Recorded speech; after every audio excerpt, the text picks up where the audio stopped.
Humberto, bienvenido. Diego, ¿cómo estás? Buenas tardes. Bien, gracias. Lo primero que te quiero preguntar, vamos a ir al gabinete, desde luego, pero quiero zanjar un tema.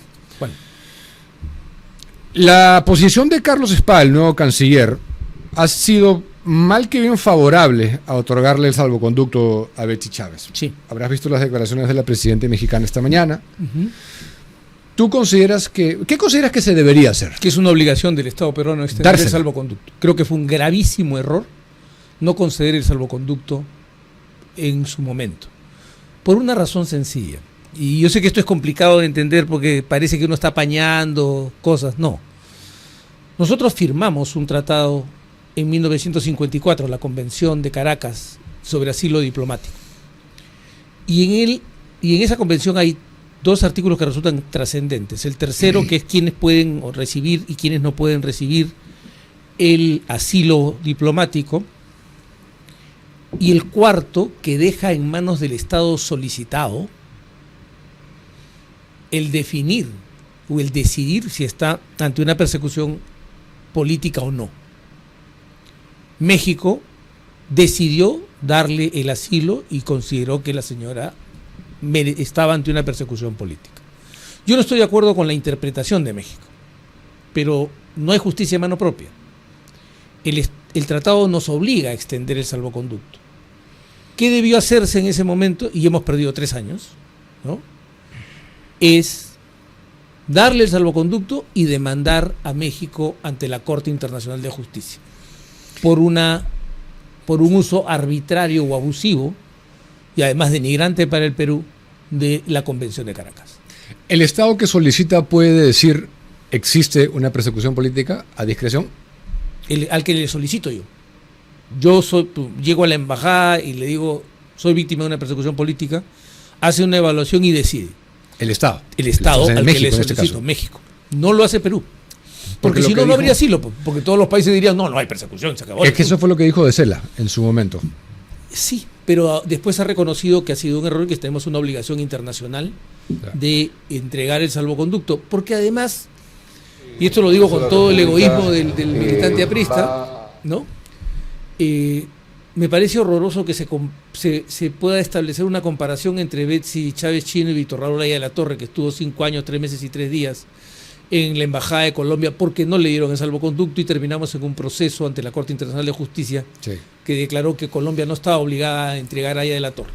Pero curiosamente, como no entendían el asilo, dijeron que tampoco el Perú estaba obligado a entregar el salvoconducto y se llegó a un acuerdo de caballeros que cumplió el ministro del Interior entonces, don Víctor Freund Rosell, que permitió que Aya de la Torre subiera un avión y se fuera del Perú. Solamente se me ocurre una persona cuyos delirios lo habrían podido llevar a hacer esa comparación. Noblecía. No se me ocurre a quién más podría haber dicho eso. No sé quién ha sido. No, pero el hecho es que para efectos prácticos, cuando se mire a la distancia, los chicos ya no saben quién es Aya de la Torre, no saben quién era Odría, y digan, él estuvo en una embajada porque no le dieron el salvoconducto, ella está en la misma situación. Hay que tener cuidado porque lamentablemente la ignorancia política ha cundido en el Perú, ¿no? Ya, entonces para la gente que va a decir, porque se lo van a decir porque ya se lo están diciendo, que Carlos Spa es caviar, si se lo da y se está alineando, no es corresponde darle. Le corresponde. El Perú tiene que cumplir sus obligaciones internacionales. Lo que me parece es que el razonamiento de Carlos es incompleto. Debería decir, y el Perú, aun cuando va a normalizar las relaciones con México, o aspira a normalizarlas, va a demandar a México ante la Corte Internacional de Justicia. No rompimos relaciones con Chile por la demanda sobre el Triángulo Marítimo, mantuvimos relaciones, se hicieron cuerdas separadas con eso, pero creo que es importante para el Perú que no quede tampoco la declaración mexicana de que en el Perú había una persecución política, ¿no? Ya, y si vamos en esa demanda, en esa dirección, si ganamos, ¿qué logramos? Por lo menos que se establezca la interpretación correcta de tal manera que los estados no puedan abusar de la cláusula cuarta de la Convención de Caracas. O sea, es jurisprudencial en aplicación hacia adelante. Es que el mecanismo de solución de controversias sería la Corte Internacional de Justicia. Yo obviamente no recomendaría en el estado de cosas que vayamos a la Corte Interamericana de Derechos Humanos, ¿no? Sí, pues efectivamente. Ahora, este gabinete es una lástima que se echa a perder por algunos que creo no deberían estar ahí, ¿no? Me imagino que sabes cuáles son los que considero, ¿no? Bueno, hay mucha gente molesta conmigo por haberlo dicho. Bueno, Belaúnde Llosa, me parece que Alberto Bengolea, Luis Dyer me parece un buen profesional, pero no para salud. O sea, Ahí yo tengo, por ejemplo, una disidencia ¿con cuál? con el tema de Dyer, porque yo sí creo que no está mal. Hay un problema en el sector salud. El sector salud es un sector logístico, cuya logística es lamentable. Una de las cosas que no se anota, Diego, y es muy importante, es que el 80% del suministro médico a los ciudadanos en el Perú viene por las farmacias del Estado. Y están vacías. Entonces, yo creo que ya está demostrado que los médicos al frente del Ministerio de Salud no tienen un concepto de desarrollo logístico del ministerio. Entonces, sí creo que habría que darle la oportunidad. A mí me ha parecido, por ejemplo, un tema que él no conocía, en el que no tenía experiencia, que ha sido la creación de un cuerpo de personeros eficiente y eficaz por parte de Luis Dyer para la segunda vuelta. Lo había hecho en el 2016. No, pero esta vez, o sea, no, la del 2016, hay que recordar que el responsable de la personería se fue a vacunar, si mal no recuerdo, por una cosa así. No, eso fue el 21. Bueno, el punto es que creo que ha demostrado que tiene capacidad gerencial y capacidad de manejo logístico. Yo no conozco al señor Dyer, no tengo el gusto de conocerlo, pero sí creo que es un tema de gerencias el que afronta particularmente el Ministerio de Salud. Sí, pero cuando vemos conducir, regular y supervisar la política nacional de salud con autoridad sobre todas las instituciones del sector público. No, pero para eso están los técnicos. No tiene ninguna experiencia en salud pública ni privada. No, pero para eso están los técnicos. Lo que él debería conseguir como viceministro... ¿Conducir la política nacional de salud? Claro, pero es que es un funcionario político, el ministro es un funcionario político, no es necesariamente el sabio. Los que tienen que saber son los viceministros y los directores generales. Entonces, él tiene que conseguir buenos viceministros y buenos directores. Bien debatible eso, ¿eh? No, pero sí, claro, entonces siempre. bajo esa lógica, Belaúnde está perfecto también. No, porque hay una diferencia. Para mí la objeción es fundamentalmente política. Política, nada y más. creo que pero eso es todo. En política, la política es todo. O sea, No. el punto es sencillo. Pregunta: ¿cómo se ha estrenado el gabinete? No se ha estrenado con una linda filtración de un proyecto, del borrador de un proyecto de ley De delegación de facultades. solicitando facultades legislativas. Ujú. Eso no le dice nada a la señora Fujimori. No provoca siquiera una pregunta de, ups, no se me fue. Sí, porque aparte sabemos quién es la persona que ha sido cercana O por lo menos pensamos. a factores como IDL y esa... Por eso, entonces, la objeción para mí es esencialmente política. La objeción es absolutamente defraudatorio para los electores que buscaban la construcción de una república democrática que abrogase la república caviar, el tener al protegido de Pedro Cateriano, socio político de Gustavo Gorriti, en el Ministerio de Defensa, y particularmente también genera otro problema político el hecho de que el señor haya sido pública y manifiestamente opuesto a la adquisición de los aviones de guerra. O sea, ¿cómo lo va a recibir la FAP? ¿Cómo va a recibir a su ministro la FAP? Con agrado, con entusiasmo, dispuesta a trabajar. Entonces, el tema es político. Aquí la objeción es absolutamente política. En el caso de Bengolea también. En el caso de Bengolea, bueno, digamos, creo que expresa claramente el concepto que tiene la señora Fujimori sobre la cultura, ¿no? Ya, ¿qué te parece en el resto? Dicho sea de paso, vi que fuiste con Beto y creo que a él no le ha gustado que vaya Mara a seminario. Yo tengo la mejor opinión de Mara a seminario. Yo también se lo dije a Beto, ¿no? Creo que fue una viceministra bastante eficiente en el gobierno de Alan García y creo que hay que darle la oportunidad.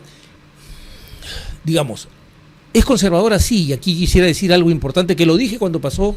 No sé si recuerdas el episodio en que hicieron a Milagros Aguayo presidenta de la Comisión de Educación y toda la pseudoprogresía salió a Sí, gritar. claro, no soportaba. Y yo dije una cosa muy sencilla. ¿Por qué solo los pseudoprogresistas pueden presidir la Comisión de Educación? ¿Por qué los conservadores no pueden presidir la Comisión de Educación? Entonces, igual aquí, ¿por qué una persona conservadora no puede encabezar el Ministerio de la Mujer? Yo creo que ella debió ir a Comercio Exterior y Turismo. No, yo lo he dicho, ¿no? O sea, me hubiera gustado más verla en la brega para que el Perú recupere, por lo menos recupere los niveles prepandemia de turismo. No estamos todavía, por supuesto. No, y todos se han recuperado, es más, lo han superado, nosotros sí, no. 4 millones. De los otros, ¿qué opinas? A ver, Rafael Rey es mi amigo, así que ahí lo que yo voy a decir es que es un hombre inteligente, íntegro, diligente y altamente trabajador. Entonces, creo que es el hombre para afrontar una cuestión tan complicada como la ruptura de las vías de comunicación que se dará si es que el niño se desata como tememos que se va a desatar. ¿Tú crees que él va a ser una influencia específicamente negativa para con los trenes de López Aliaga? No, yo creo que López Aliaga es una influencia específicamente negativa para los trenes de López Aliaga. ¿De López Aliaga? Si tú traes unos trenes sin un proyecto completo, sin estaciones, sin paraderos, estás haciendo una apuesta riesgosa, ¿no? Pero Rey. Rey yo creo que va a tratar de encontrar una fórmula que no cueste 500 millones de dólares al Perú. Ok. Cheput. No, también he dicho, a mí, yo por Juan tengo aprecio personal, pero los juicios políticos no tienen nada que ver con el aprecio personal. Lo que creo es que no está ahí, o sea, es un hombre que de repente, o sea, yo digo, si Javier Vallerresta estaría vivo, diría que puesto a escoger entre la historia y la quincena, escogió la quincena. ¿Por qué? ¿Por ver, lo que él ha sido en el toledismo? Todo lo que ha dicho además de Keiko Fujimori, no es, o sea, no es poca cosa, ¿no? No es poca cosa. Por eso, pues, es que vuelvo a lo mismo. Belaúnde, lo que ha dicho Bengolea, antifujimorismo hasta la pared del frente. Pero digamos, es irrelevante porque es una persona políticamente insignificante. Cultura. Cuando postuló a la presidencia. No, lo que me refiero es que cuando postuló a la presidencia no era notable. Juan es una voz que se ha escuchado con claridad. Belaúnde Llosa es una voz que ha tratado de hacerse escuchar. O sea, ¿quién se acordaba de Bengolea? Kiko Mandriotti, me imagino. A mí me sorprendió eso. Aparte no lo entiendo, porque la pregunta final que la gente quiere saber es por qué Keiko ha designado a estas personas. Bueno, yo supongo que la propuesta viene del presidente del Consejo de Ministros, la acepta la presidenta, pero yo creo, por ejemplo, que debe ser una vieja amistad del PPC, ¿no? En el caso de Bengolea. Hay que recordar que Lucho Galarreta en algún momento pasó por el PPC, ¿no? ¿De dónde? Por último, políticamente, Cheput podrían decir es el vínculo con Carlos Álvarez, que sacó 7%.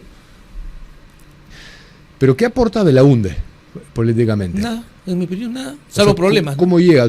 ¿Cómo es que Lucho Galarreta le propone eso? No sé cómo. ¿Para ganar qué? No tengo la menor idea de cómo ha sido. Tengo además poco interés en descubrir eso porque me preocupa más la falta de sentido. O sea, estás erosionando tu base de representación. O sea, hoy me enteraba por un amigo periodista que no solo yo y otros que no siendo fujimoristas hemos apoyado esto, repito, con el propósito de construir una república democrática, sino que los propios fujimoristas están descontentos y se sienten ofendidos. Muchísimos. Entonces, la pregunta es, ¿por qué socavo mi base de representación?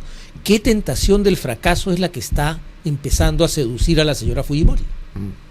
Salvo que alguien le esté dictando la pauta en algunas cosas, ¿no? No quisiera pensar eso. Espero que no sería terrible. Los otros son más técnicos y más perfil bajo, ¿no? Chino, no sé si lo conoces. Chino es un funcionario que conoce bien el sector de energía y minas, con una perspectiva bastante equilibrada a propósito de cómo tienen que desarrollarse simultáneamente todos los sectores de la minería, o sea, los niveles de la minería artesanal, pequeña, mediana y grande, en lugar de esa visión, digamos, obtusa de que solamente la gran minería tiene que existir en el Perú, ¿no? Así es.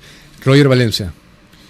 Roger Valencia ha sido ministro de Vizcarra, si mal no recuerdo. Sí, si mal no recuerdo. Entonces, digamos, sí, tiene una incógnita para mí. Marco Vinel era previsible, ¿no? Pero entendible. Sí. Entendible que sí. Bueno, pero además ha sido el jefe de la transferencia, ¿no? O sea, es un hombre de confianza de la presidenta. Mauricio Arnías, no lo he preguntado a la gente del sector. Es un militante furibundo de Fuerza Popular. Esperemos que se contenga. Ha borrado todas sus redes sociales para que no encontremos las huellas de sus iras santas. Está en un sector que no conoce, pero espero que consiga buenos viceministros. Es un ministro político. Es la cuota del partido. ¿Tú conoces a Maritza Canales? No tengo desarrollo e inclusión social. No. Yo tampoco. ¿Qué opinas de Ernesto Álvarez en Justicia? Que Ernesto es un hombre inteligente, que ya tiene oficio en el sector público y que puede poner la pausa, y que creo que justamente su ausencia está marcando errores graves en ese borrador famoso filtrado. Por ejemplo, se plantea ahí, se pedirían facultades legislativas en materia de minería. Eso es un grave error. El artículo minería es explotación de recursos naturales. Uh-huh. Y el artículo 66 de la Constitución señala que para la explotación de los recursos minerales y en general, para la explotación de los recursos naturales se requiere ley orgánica. Y las leyes orgánicas no pueden ser, la facultad de hacer leyes orgánicas no es delegable. Uh-huh. Entonces ya ahí hay un defecto importante que muestra precipitación, desconocimiento, y que esperemos que lleve a una reflexión cuidadosa. Es de génesis, ya, claro. Porque él no está acá. Por eso, él no está acá. Si él hubiera estado aquí, estoy seguro que les habría advertido, oiga, cuidado con el artículo 66. Ernesto ha sido presidente del Tribunal Constitucional y es decano de una facultad de Derecho, es un hombre con solvencia académica. Así como hemos dicho que algunos no tienen experiencia en sus sectores, esa es la razón por la cual otros están criticando a Carlos Spa. ¿Tú cómo lo ves como canciller? Bueno, yo me he enterado por César Campos que estuvo en la Academia Diplomática, ¿no? Creo que Carlos es un hombre inteligente y está dando muestras sensatas. Por ejemplo, el ir de frente a decir hay que resolver el problema con México. México es un socio comercial importante del Perú, que por esta tensión rompió relaciones. O sea, terminamos con los peruanos haciendo cola para obtener una visa en México, uh-huh, ¿no? Salvo los que tienen su visa para los Estados Unidos. Entonces, ¿por qué no normalizarla? Si está bien. No hay que dejar que el juego de Morena se traslade a Perú para generar una tensión innecesaria. Sí. El premier era previsible, imagino que no tienes mayor ahí. No, además Lucho Galarreta es un hombre que ha ido cobrando cada vez más experiencia. Creo que él y la presidenta están como dirían los argentinos, muy agrandados, ¿no? Creo que necesitan un contacto con la realidad y decir, oiga, ¿qué tal si tomo decisiones menos riesgosas y menos complicadas? Sí. Cuba.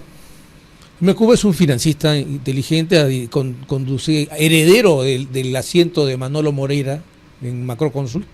Uh-huh. Vamos a ver, yo espero de él un buen resultado, sí. Espero de él que pueda resolver la ecuación aparentemente irresoluble que nos ha planteado la señora Fujimori en su discurso. ¿Qué es cuál? Que es equilibrio fiscal con más gasto público. Sí, pues eso ha generado un poco, pero ahora en el proyecto de delegación de facultades, que lo he estado revisando, hay varias cosas en que ella anuncia que mocharía gasto.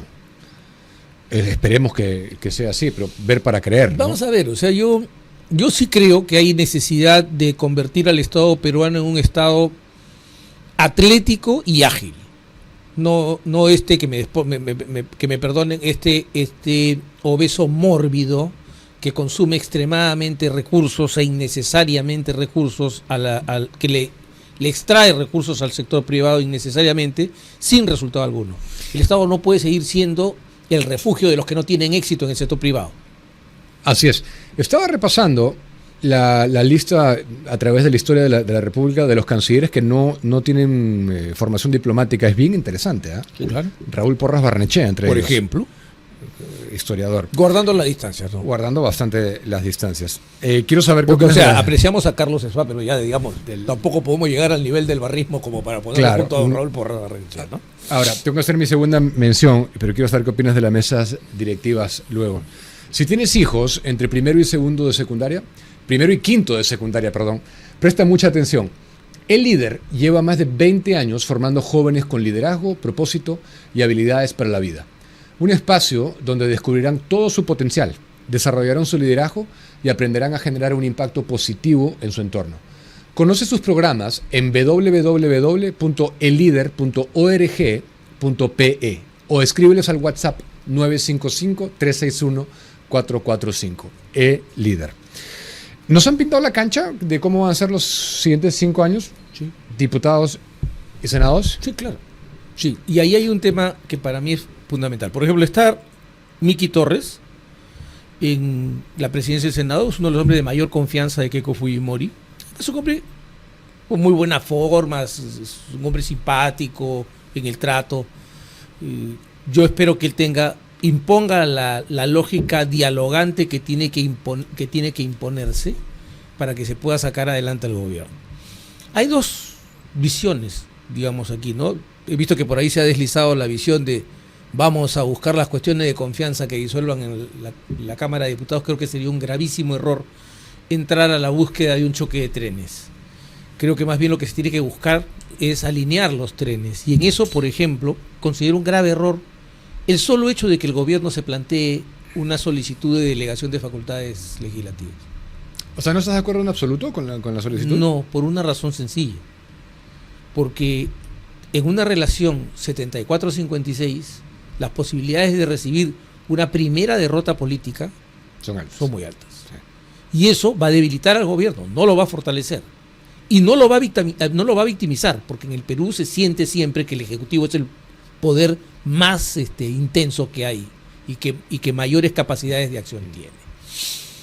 Segundo, no me gustaría tampoco que lo haga la Cámara de Diputados, porque recuerdo el episodio del año 2001, Diego. Uh-huh. Yo trabajaba en el Congreso, trabajaba junto a Lucho Alba Castro y a Enrique Cornejo, y llegó el gabinete Dañino. Uh-huh. El premier Bobby Dañino, el ministro de Economía Pedro Pablo Kuczynski, y pidieron facultades. Y Alan dijo no. En la reunión de trabajo de la célula dijo no. Que traigan los proyectos y se debatan aquí, que el gobierno no, que el Estado, que el Parlamento no abdique su facultad legislativa. Y se les puso esa condición y llevaron los proyectos. En esa misma noche se aprobaron 3 proyectos. Nos quedamos trabajando como hasta las 4 de la mañana ese día. ¿No? Entonces,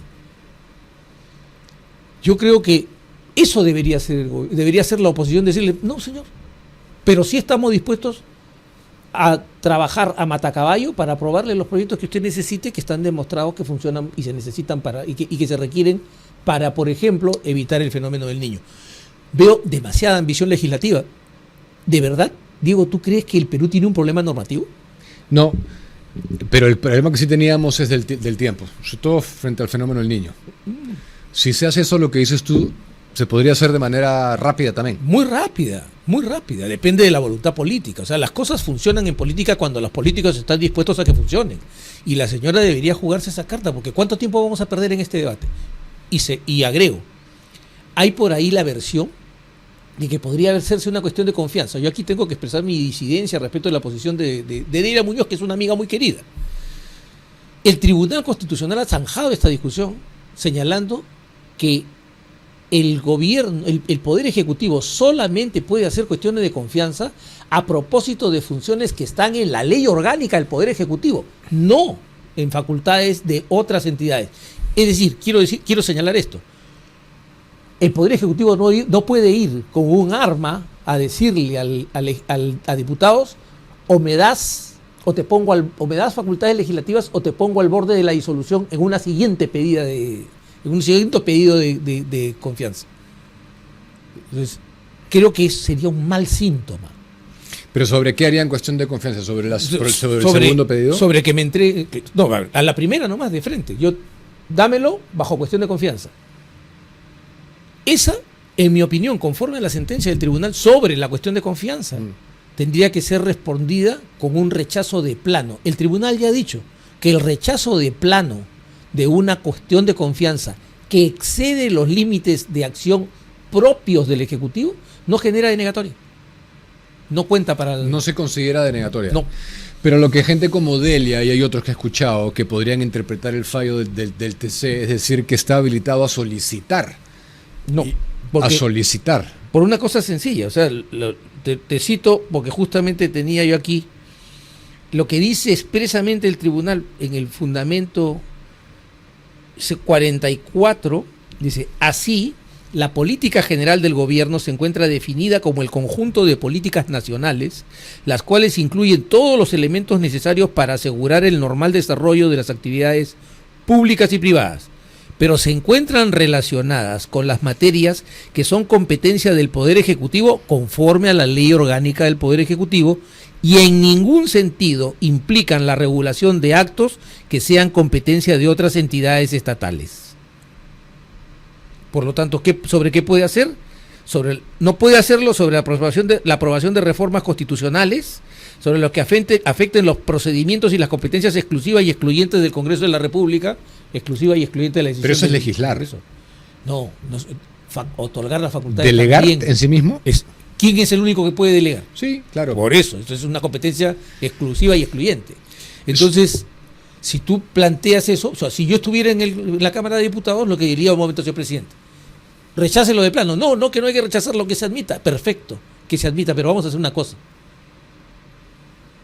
Pongamos una demanda competencial y que el Tribunal Constitucional dirima si es que puede venir el Poder Ejecutivo a amenazarnos para que le demos facultades legislativas.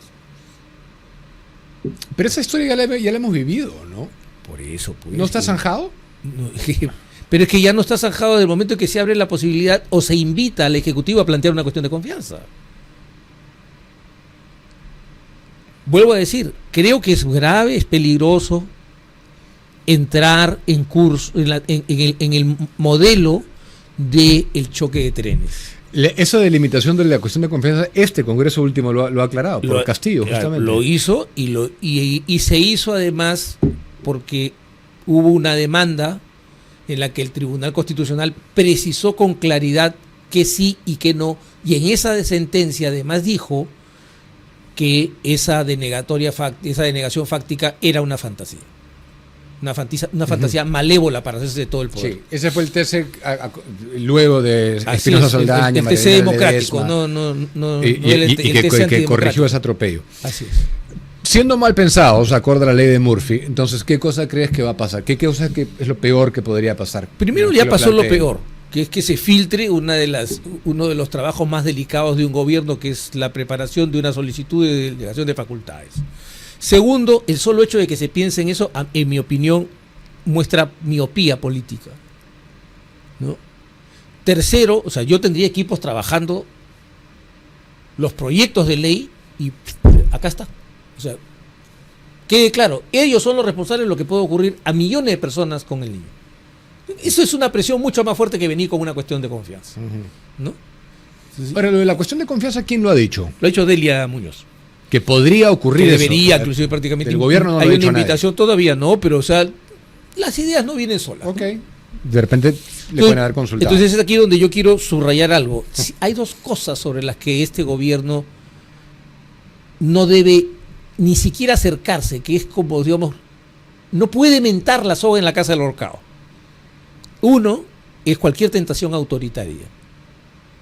Y dos, tiene que ser de una honradez acrisolada.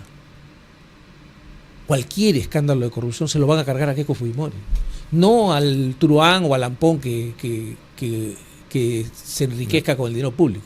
Se lo van a colgar a ella directamente.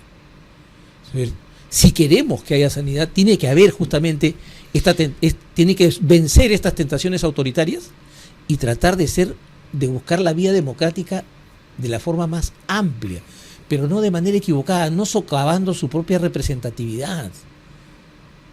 No puede quedarse sin respaldo. O sea, si hiciéramos una encuesta hoy y le preguntáramos solo a los que votaron por Keiko Fujimori en segunda vuelta, ¿cuál crees que sería el resultado? Es potencialmente desestabilizador. ¿Pero quién lo ha hecho? ¿La oposición? No, pero bueno, yo sí hice una encuesta acá anoche, que era un buen termómetro, y casi 90% de la gente no está de acuerdo con estas designaciones. Por eso, entonces, ¿para qué socavo por vanidad? Por decir, yo me impongo, yo soy el elegido, yo soy el que decide, no me importa lo que digan. O sea, además, con signos claros. La señora ha escuchado las críticas cuando se hablaba de la posible designación y lo ha hecho jurar antes que el ministro de Economía y Finanzas. ¿Es un mensaje claro o no? ¿El de cuál? ¿Quién juramentó antes? ¿Belaunde-Llosa? ¿Qué mensaje es ese? Ese mensaje es: se aguantan. te la tragas. Sí. ¿Sigue vigente la figura de el voto de investidura? No, ya no. Le quitaron. Además, por eso me hizo mucha gracia un congresista opositor que dijo, sí, no le voy a dar el voto de investidura. Bueno, que se siente ahí a esperar a que llamen la votación, ¿no? Sí. Terminará el mandato y nunca lo van a llamar. No, pero lo que sí, nadie está hablando y que sí lo pueden hacer los diputados es censurarle. O sea, ¿cuánto crees que va a durar esto? Ya parece que vamos a comenzar con este jueguito. Yo no creo que vayan a la censura del gabinete, porque sería suicida. O sea, yo, presidente, me censuran un gabinete, le pongo otro, busco un tema complejo y cuestión de confianza, compadre. Ahí sí. O sea, quien no puede activar, ninguno de los dos está en condiciones de activar la granada. ¿Okay? Lo que tienen que entender también los otros es que no. ¿Qué puede pasar? Censuras selectivas. No tengo ninguna duda. Eso es lo que estoy diciendo yo. Entonces, si hay censuras selectivas, me vas a disculpar. O sea, que se enojen todos. Yo, en orden al funcionamiento del Parlamento, porque yo soy un hombre que ha trabajado en el legislativo, o sea, yo soy un hombre legislativo, ¿no? Las interpelaciones son indispensables en la política democrática. A mí no me vengan con ese cuento que le quitan tiempo al ministro. El ministro no maneja el sector, lo manejan los viceministros y los directores generales. El ministro es un funcionario político. Entonces, que vaya al Congreso, explique, que se exponga. Y segundo, yo acompaño la filosofía de Enrique Chirino Soto. El Parlamento tiene que derribar a un ministro que sea por gimnasia parlamentaria. O sea, contra esa tesis caviar de una democracia de baja intensidad en la que la oposición tiene que ser la alfombra sobre la cual camine el gobierno, yo no tengo ningún aprecio. La oposición está hecha para construir no un lecho de rosas, sino de espinas al gobierno. O sea, pero para que la gente no lo malinterprete lo que acabas de decir de gimnasia, si es que no es capaz un ministro de exponer y todo eso, claro, debe ser censurado. Pero además, si convence y es censurado, ¿quién pierde? Porque por eso es el debate parlamentario. ¿Te das cuenta, Diego? Porque la gente está viendo ahí a las corrientes en pugna. Entonces, si la gente ve, pero si este hombre está diciendo lo correcto, pues la gente no es tonta. ¿Sí? Si este hombre está diciendo lo correcto y estos lo derriban, estos en las siguientes se las cobro. Van a haber elecciones. Entonces, lo que no tenemos es paciencia. Nos hemos vuelto inmediatistas, pues las redes sociales, ¿no? El efecto inmediato, no. Hay todo un tiempo de 5 años prometido por la Constitución, pero no garantizado. Sobre todo quien más tiene que entender eso es el presidente de la República, la presidenta de la República. La Constitución te concede 5 años de mandato, pero no te los garantiza. Porque la propia Constitución dice que te puedes ir antes. Sí. Ahora, en este caso es casi imposible. No, yo no estoy... no estoy diciendo... Lo que quiero es que sí es importante que el presidente sienta también una cierta precariedad que lo obligue a buscar esa estabilidad que es indispensable en una democracia. Pero hasta ahora, de lo que has visto, justamente por lo que dices de ahora de la era digital, de que hay tanta información y todo se mueve tan rápido, hasta ahora lo que has visto es que en términos políticos Keiko está jugando sus cartas un poco torpemente. Yo creo que se ha disparado al pie sin ninguna necesidad. Es más, no tenía necesidad de tocar el arma. O sea, es absolutamente innecesario. Se ha generado una situación, en este momento ella está en una situación de fragilidad política muy seria. Eso es lo que frustra un poco, porque no era necesario. ¿Qué necesidad había? Ninguna. Algunos amigos fujimoristas se molestan y me dicen, no puedo creer que tú hagas esto, tú eres un amigo. Los amigos justamente estamos para decirte cuando te equivocas. Si yo te aplaudo cuando te equivocas, soy tu enemigo en realidad, soy un miserable. La realidad es que se ha equivocado. Y si no lo cree, que le pregunte. Y claro, nadie le va a decir, hay que recordar que el Perú no es cortesano. Pero ¿qué está pecando de buenista? O sea, porque está este discurso que no es de mi línea, ¿no? De que con todos hay que dialogar y que vengan acá y gabinete de ancha base. No, yo sí creo que hay que dialogar con todos. El gabinete no es para todos. No, pero el diálogo sí es con todos. Pero, pero de ahí a que me diga la reconciliación, porque el gran argumento es la reconciliación, y aquí sigo yo tratando de contestarle a Pepe Barba, que recordó pasajes de Aya de la Torre en un post muy bonito. Y lo digo con el mayor de los aprecios y el menor de los respetos, porque yo a Pepe Barba lo admiro intelectualmente y le envidio su capacidad de análisis política. Pero él es ayista. Eso sí, pues es un gran ayista. No se puede negar. Entonces, por eso. Pero él le falta un dato a su post. Y es que cuando nosotros nos entendimos, por ejemplo, con Prado lo que nos dijo es, si Lapra vota por mí, mi primer acto va a ser devolverle la legalidad a Lapra. Él, que nos había perseguido, entendió que estaba mal que se nos persiguiera y corrigió. Y cuando nos entendimos con Odría, el solo hecho de que Odría aceptara que formáramos una coalición parlamentaria, la coalición del pueblo, expresaba un arrepentimiento de Odría a la persecución innoble que nos había sometido durante 8 años. ¿Tú has escuchado a la izquierda caviar arrepentirse de lo que hicieron entre el 18, 19 y 20 de este siglo? ¿Tú has escuchado decir, lo lamento, no debió ser? ¿No teníamos que repetir los juicios de Moscú en Lima? Sí, y justamente de ese tema era mi siguiente pregunta. ¿Por qué está solicitando César Nakazaki que no se investigue a Gorriti? No tengo la menor idea. Pero César es así, tiene sus arrebatos de buenismo. Ok, porque... Han salido a atacarlo porque ha sido abogado de Barata, porque creo que es abogado de Barata, que por eso quiere... ¿Es abogado de Barata? Bueno, pero yo creo que eso es adjudicarle, digamos, un contenido de maldad que yo no reconozco en César, ¿no? Sí, pero... Es un viejo amigo mío, somos amigos de los 19 años. Desde los 19 años conoces a Nakazaki, pero sí. Bueno. Muy estudioso, el dilecto alumno de don Pepe Santo Quiquizón. Pero no podemos olvidar, porque ahora es muy fácil de decir, está bajo ataque la prensa y eso es el secreto periodístico. No, eso no es. No, pero cuando se le filtró el documento proveniente de Brasil, no esperando las semanas correspondientes para la traducción, eso fue para que le estamparan al fiscal lo que quería. No. De Alan García. Yo no tengo ninguna duda de que hubo una coreografía, ¿no?, que condujo a la muerte de Alan García. Ya, pero Gorriti le ha negado y ahora Nakazaki... No, él va a decir que no, pero es la misma persona que en una declaración se fue de lengua y dijo, si yo hubiera sabido, hubiera pedido una tregua. No sabía que estábamos en una guerra. Fue bien interesante su declaración, no sé si tú te acuerdas de esa declaración. ¿La declaración de quién? De Gorriti a propósito de la muerte de Alan García. Si yo hubiera sabido que esto iba a ocurrir, yo hubiera pedido una tregua. Estábamos en una guerra, fíjate qué interesante. El pez por la boca muere. Claro. Entonces, no, hoy día, claro, comienza a sentir miedo de las consecuencias de sus actos. Esto no es un asunto que se persiga la fuente ni nada de esas cosas. La pregunta puntual es, una persona a la que nadie eligió, sin designación estatal, ¿tuvo poder y control de un sector del Estado? Es decir, alguien que no estaba sujeta ni a rendición de cuentas, ni a responsabilización. ¿Tuvo ese poder? Si no es, uno se para y dice, no, señor, a mí que me investigue. No sale y llora. A mí, cuando ellos me armaron ese caso malamente, yo no salí a llorar. Yo salí a enfrentar. Y cuando me pidieron una prisión, me senté en primera fila.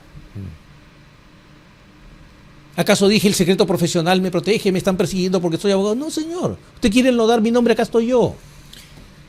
Pero sí era parte de la persecución. A ver, ¿la celebró? Si no era parte de la persecución, era el jefe de la barra, era el Pecoso Ramírez de esta persecución. ¿O no? Este caso, tú imagino lo acuerdas bien, ¿no? Este señor José Américo Espinola. Espinola, es el caso de los $100,000 por la conferencia, ¿no? Sí. Ya cuando fuera del gobierno. Fuera del gobierno. Más claro. grave, en el 2012, fuera del gobierno. 2012. Ya, pero ¿qué cosa es lo que se urde después cuando entra la famosa caja 2 y decían que él generaba contratos ficticios? Ya, y ahí de él se le filtró su documento. Así es, ¿para qué? Para burlar el principio de especialidad que impide que se usen los documentos hasta que pasen por toda la entrega formal, su traducción, etcétera, y el Estado brasileño diga, esto es lo que efectivamente te vamos a entregar como prueba. Lo filtraron a una sola entidad, IDL Reporteros, lo tomó, o casualidad, fuente abierta, lo tomó, lo puso en su requerimiento, y un juez ignorante incapaz de calcular los tiempos, pero el señor García no era funcionario. ¿Cómo puede ser un cohecho?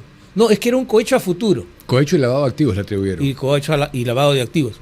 Pero es que para que fuera lavado, el dinero tendría que ser de origen ilícito. Y el origen ilícito era el supuesto cohecho. Porque no bastaba que fuera asunto de la supuesta caja 2, porque a él quien le pagan por haber rendido una conferencia en la Fiesp. Entonces se usó todo esto para generar una situación que nos costó la vida del presidente García. Pero como era un caso de tan alto perfil porque era el expresidente, la caja 2 no se sabía. No se sabía. No, pues. Entra a esto, generan el titular. Así es. Y solicita prisión preventiva. Detención preliminar. José Domingo Pérez. Y un juez. ¿Quién era? ¿Concepción de Carguancho era? No. Sánchez Balmaceda. Puso por escrito que.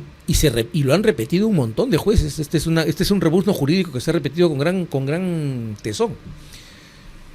Que el hecho de que Alan García hubiera solicitado asilo suponía peligro de fuga. El asilo está en nuestra Constitución, es un derecho humano. Tenemos un tratado, además, que nos obliga internacionalmente con el derecho de asilo. ¿Qué tal manipulación hubo? Porque ahí sí podemos dar fe ahora. Espero que lo hagan, lo que has dicho. Sería de bien nacidos de decir, incluso con consecuencias penales y todo, me equivoqué, hubieron excesos, etcétera. Y recuerdo como si fuera ayer cuando se fue a 500 días en la cárcel. A la residencia del embajador de Uruguay, ¿no? Claro. La embajada de Uruguay se fue acá cerca. Cuando un salvaje hicieron pateó el video a Lucho Alba Castro, hicieron ese video, fueron a hacer gestiones para que no se asilara. Ahí está. Uno de ellos es el mentor del ministro de Defensa, de la señora Fujimori. Cateriano, claro, que salía en ese video. Así es. Un odiador y que viajó, además. Sí.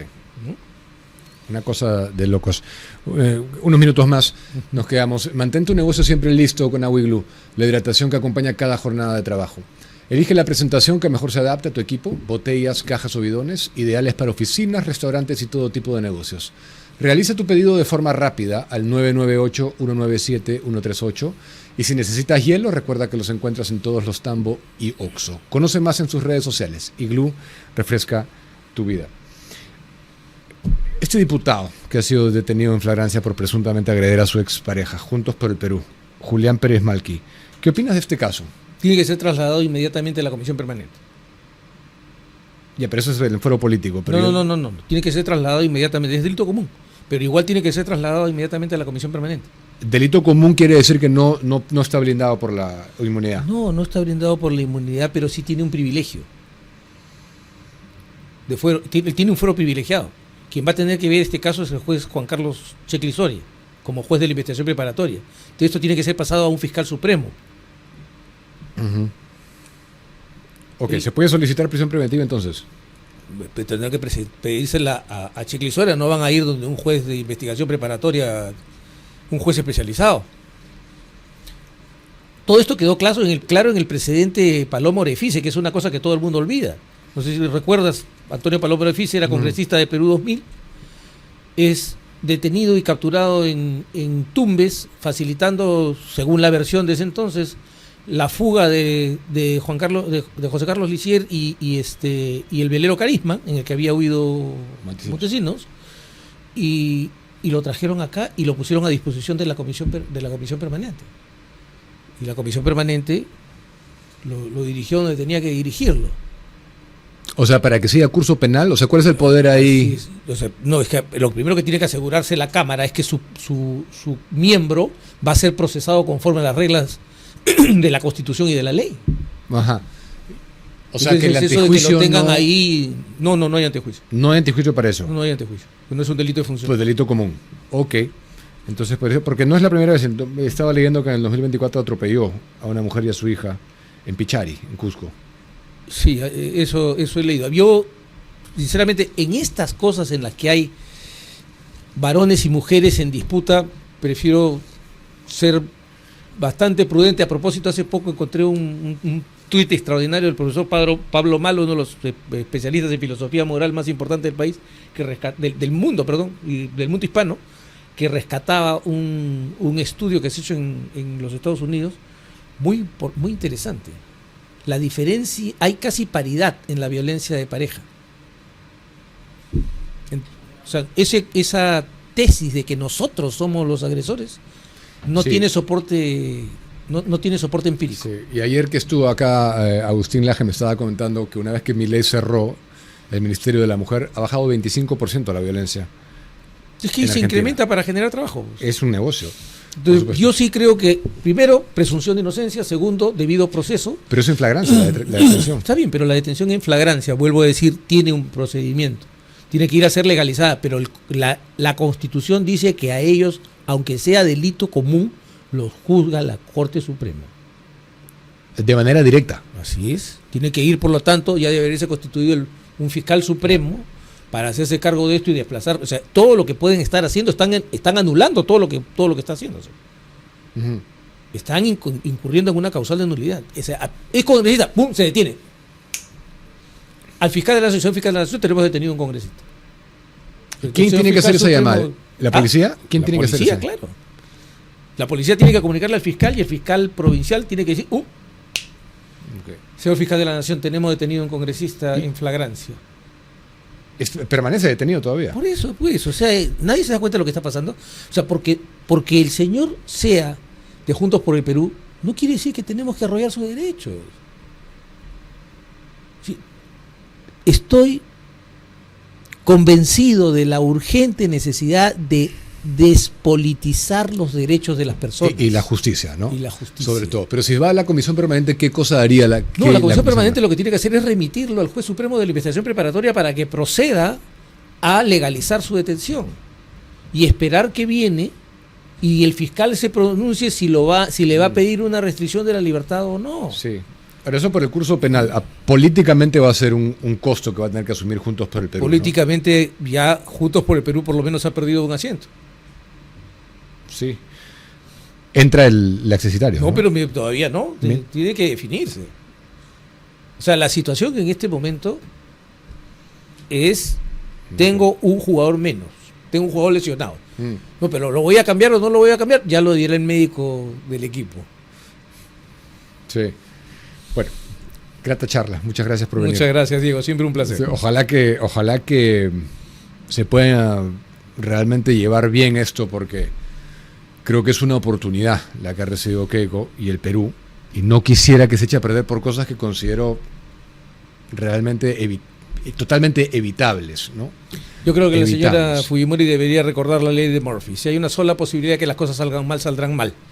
Creo que debería eliminar, no es una maldición, es simplemente una advertencia para que te asegures de que no haya posibilidades de que las cosas salgan mal. Así es. Bueno, en eso estaremos. Gracias. Gracias.